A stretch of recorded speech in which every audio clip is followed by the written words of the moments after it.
That's where this war will end. But the longer it lasts, the more people will die, the more will be destroyed. Some of the numbers we are seeing in the loss of life among military personnel, for example, on the Russian Federation side, are staggering. Staggering in 1 month alone. More loss of life than in the entirety of the U.S. engagement in Afghanistan or Iraq. This war has to end, and we have done everything we possibly can and will continue to do everything we possibly can to bring it to an end.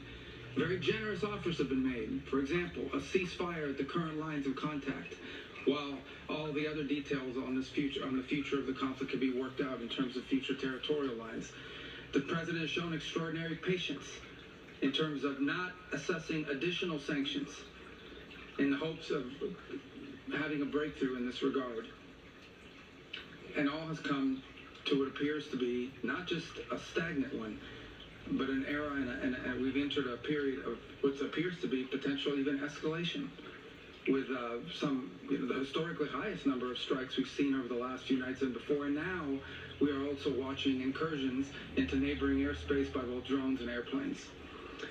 The president is a very patient man. He's very committed to peace, but his patience is not infinite. And as he has said repeatedly, he has before him the opportunity and the options of imposing additional economic costs on the Russian Federation if necessary in order to bring this to an end. He also has before him the option, as he has already chosen to do in some circumstances, to sell defensive weaponry and potentially offensive weaponry so that Ukraine can defend itself from this assault by purchasing that weaponry. So I'm here to say to the Security Council, the United States remains as committed as it has ever been to a peaceful resolution to this dangerous conflict. But there will come a moment in which we will have to conclude that perhaps there is no interest in a peaceful resolution. And then the president has before him real options, which he intends to pursue, as he has made clear today in some of the messages he has put out.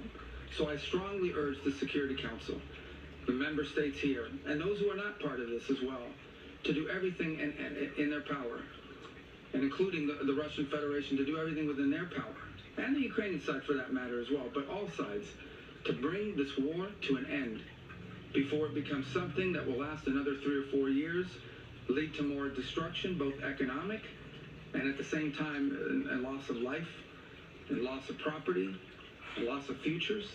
This war needs to end. But if it does not, if there is no path to peace in the short term, then the United States and President Donald J. Trump will take the steps necessary to impose costs for continued aggression. Thank you.